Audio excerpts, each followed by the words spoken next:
تقریباً 33 سال قبل جو میں نے کتاب لکھی تھی، پہلی کتاب جواہر التسمیہ، یہ میری پہلی کتاب ہے۔ اس وقت میں نے اس میں یہ نعتیں لکھی تھی، اور جواہر التسمیہ یہ بسم اللہ کے بارے میں، کیونکہ آدمی کی نام ابتدا بسم اللہ سے ہوتی ہے، اس لیے میں نے جو 12 کتابیں لکھی ہیں، سب سے پہلی کتاب لکھی جواہر التسمیہ، یہ بسم اللہ سے کتاب کی، اور یہ وہ کتاب ہے جس پر تقریر نواز قوم مفتی ابو داؤد محمد صادق صاحب نور اللہ مرکزہ گجرا والے ہیں، انہوں نے اس کتاب پر تقریر لکھی ہے، جن کی جب وصال ہونے والا تھا میں نے خود ان کی زیارت کی ہے، ان کی پیشانی پر اس نے محمد واضح طور پر اگایا ہے۔ صحیح معنی میں عاشق رسول میں فنا فی اللہ، فنا فی الرسول کی منزل تھی،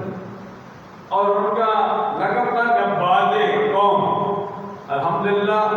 انہوں نے اس کتاب میں تقریر لکھی ہے، تو اس کی تقریر بھی اس کتاب میں شامل ہے، کیونکہ یہ پہلا ایڈیشن ہے۔ پہلا ایڈیشن میں نے پرنٹ کروایا، پھر یہ ان کو میں نے چیک کرایا، انہوں نے دیکھا، بڑے خوش ہوئے، اور انہوں نے کہا کہ تقریر میں لکھا ہے کہ جواہر التسمیہ کی خوبصورت کتاب ہے، اور جواہر التسمیہ کے اختتام پر جو شب و روز کی دعائیں ہیں، کھانے سے پہلے کی دعا، کھانے کے بعد کی دعا، وضو کی دعائیں، سفر کی دعا، دودھ پینے کی دعا،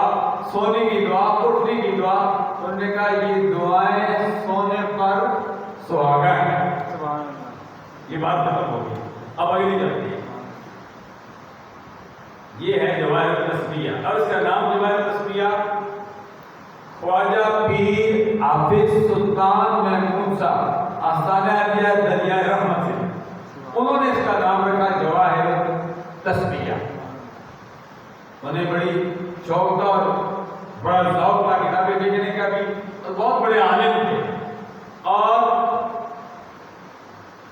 فنا فی الرسول کی منزل تھی۔ الحمدللہ ان کے جانشین خواجہ پیر حافظ محمود احمد صاحب زیدہ شرف